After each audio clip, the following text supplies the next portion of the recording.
Баршаңызға қайырлы күн, менің каналыма қош келіпсіздер. Сіздермен Жансұлу. Бүгін сіздермен осындай шоколадты сметаник рецептімен толықтай бөлісетін боламын. Видеоның соңына дейін қарауларыңызды сұраймын. Ең алдымен таза тұрған ыдысымызға міндетті түрде електен өткізіліп ұн қосамыз. Оның үстінен үй жағдайында тұрған сары майымызды қосамыз. Үстінен сары майымызды қосқаннан кейін міндетті түрде өлшеулі шекерімізді қосамыз және қопсытқышымызды қосып, жақсылап қолымызбен малып илеп аламыз. Дәл ондай крошка болып шығу керек, дәл солай сары майымызды жақсылап крошка дайындап аламыз. Дәл осылай крошкамызды дайындап алдық.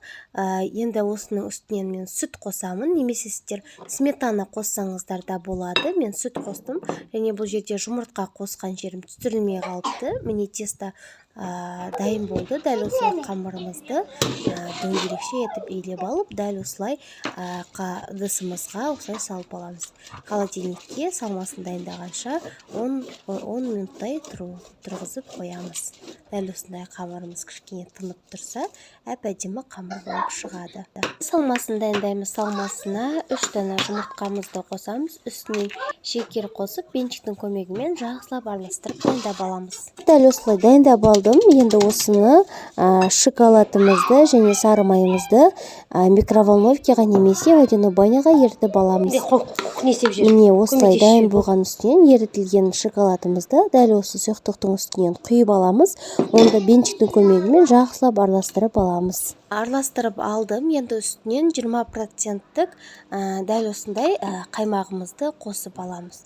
Дәл осы қаймақты да жақсылап бенчиктің көмегімен араластырып аламыз. Қаймағымызды араластырып алдық. Енді оның үстінен дәл осындай какаомызды қосып аламыз.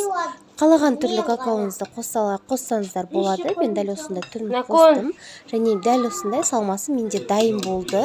Дәл осыны енді 10 минут тұрған тестамыздың қамырымыздың үстінен құйып аламыз. Дәл осылай құйып аламыз. Алдын ала 180 градуста пешімді қыздырып дайындап алдым. Дәл осыны мен 40-45 минуттай 180 градуста пісіріп аламын. Әртүрлі пешке байланысты пісірулеріңізге болады. Міне біздің шоколадты сметаник пирогымыз дайын болды.